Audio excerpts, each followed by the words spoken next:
I just wanted to talk about this connection between Liam Neeson and what he had to say about Star Wars and sort of the upcoming projects. So I found this article here. This is Bounding into Comics. Liam Neeson accuses Lucasfilm of diluting Star Wars with too much content. Now, apparently he's said this a couple of times.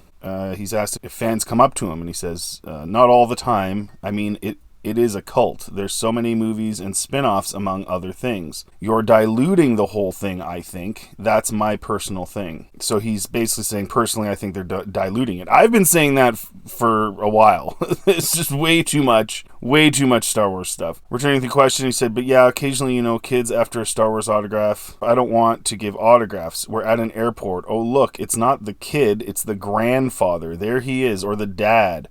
Horned-rimmed glasses and a beard, and they become 11-year-olds.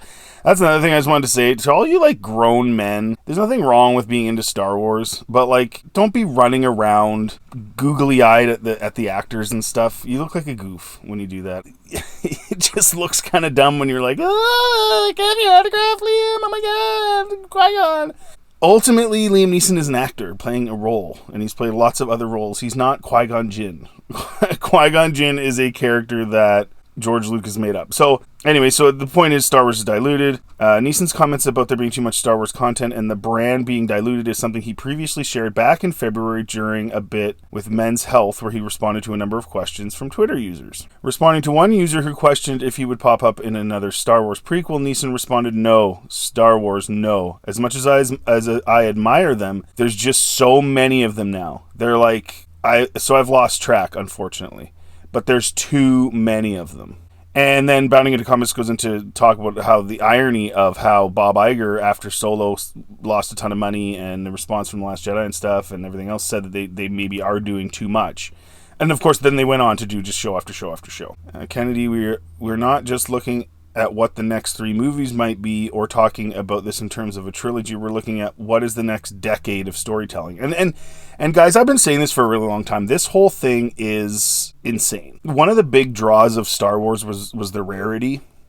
I mean, after Empire Strikes Back, fans were just absolutely desperate to find out what happened. And they had to wait 3 years. They were so desperate. And in today's day where there's social media, that actually even plays things up more for the company. Imagine if Empire ends, Han, is he alive? Is he dead? Everything else is going on. Luke's hand gets chopped off. He just finds out this horrible enemy, scary guy is his dad. And the movie ends, and you have Twitter, and you have Facebook, and you have all the social media, but you have to wait 3 years. Imagine the hype, because people would just be talking about it and asking all these questions for years on end. And it's a huge mistake to flood an IP like this with stuff. It's a mistake for Lord of the Rings to do that. You had the Lord of the Rings trilogy, then you had the Hobbit trilogy. There needs to be big gaps between those things. Maybe you do some Silmarillion stories, but you don't start putting out a half-assed TV show. It dilutes it, and it makes it stupid. And in Star Wars case, there's so much. So then I was looking at another article from Games Radar. So this is Kennedy's whole 10-year, we're going to announce. And how do you do that? How do you announce all this stuff and have a proper plan to get it done and have it make sense? That's the thing. They haven't had a plan, and it hasn't made sense. And now they're pulling as much sort of EU and then mixing it in with their own thing and trying to, to come up with ideas. But there's too much. So they announced that they have these 4 movies essentially in the next 4 years. They wanted one in December 2023. That's not going to happen. May 26, December 18, 26, and December 17, 27. That's basically one a year. It's not going to happen. I'm not sure any of these are ever going to get done, but this is what they announced. They announced a Rey movie. What are you going to do with a Rey movie? What are you going to do?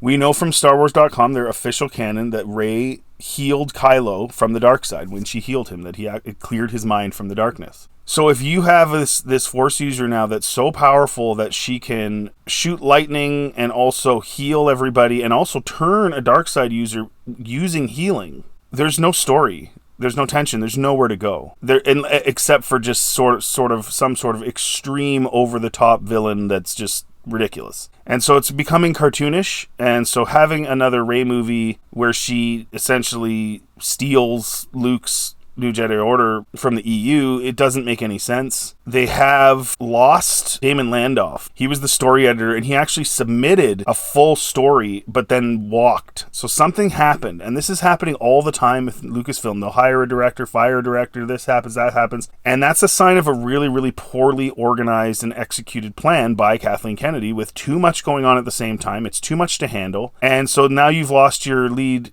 showrunner and executive story editor, Brett Gibson. And they've exited, but they've exited after they've already handed in scripts. And Kennedy, I guess, didn't like them, right? And so these are her ideas, guys. And when you think Dave Filoni is running the show or Jon Favreau is running the show, they're not. They are doing everything on behalf of Kathleen Kennedy. And Filoni has voiced in interviews and press conferences that he agrees with it. But this is the storytelling that Kathleen Kennedy wants. This boring, cardboard female that can just run rickshaw over everybody and never has any problems. So anyway, this Rey movie, I don't even think it's going to happen, but it would be a mistake if it did. There's nowhere to go. No one cares about Rey. Nobody likes Rey. You can buy her toys at the dollar store. Nobody cares. James Mangold just came off the absolute bomb ruining of Indiana Jones 5. I can't even fathom a situation where he makes a movie. And again, if you're doing these movies in 4 years, all of them are going to be shooting and going through things at the same time. How are you going to organize that?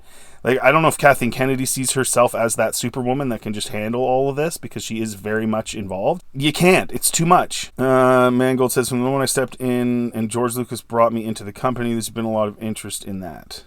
Lucasfilm President Kathleen Kennedy told us back in June. Mangold's movie is said to take place thousands of years in the past, focusing on the first Jedi. When I first started talking to Kennedy about doing one of these pictures, what occurred to me was thinking about what kind of genre of movie within Star Wars I wanted to do, and I thought about a biblical epic like the Ten Commandments about drawing the dawning of the Force. This is a mistake. Again, another mistake. Some things need to be a mystery.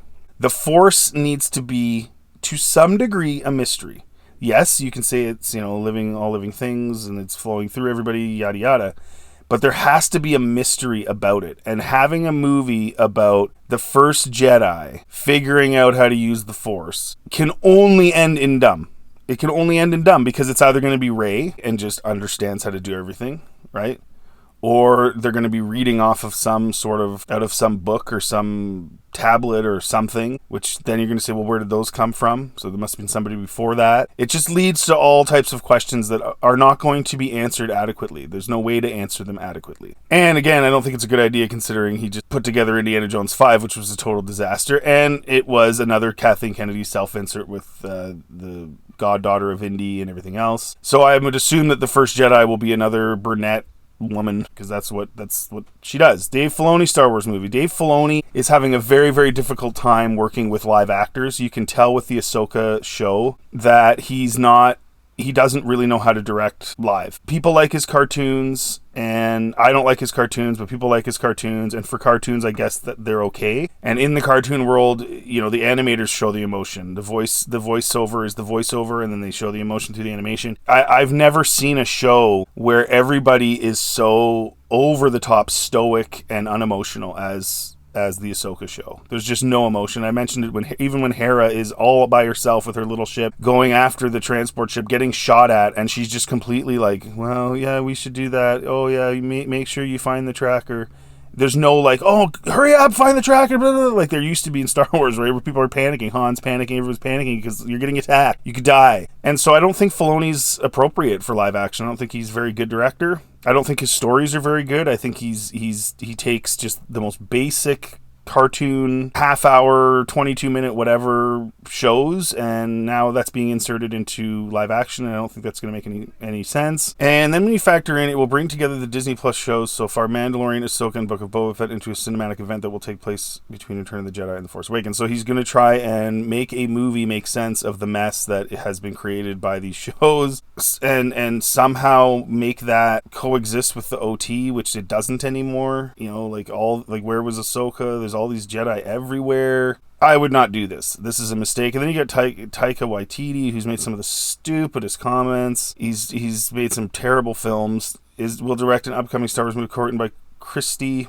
Wilson Cairns, who helped script the Oscar-nominated Edgar Wright's Last Night in Soho. No other details other than the movie will be headed to cinemas. So you're saying you're going to have a movie but you don't even know what it is. And this is Kathleen Kennedy. It's like, we're going to announce all this stuff, but we don't even know what it's going to be, but we're going to do it. It's like, no, you need to have the idea first, right? And this is the backwards thinking of Disney since they took over.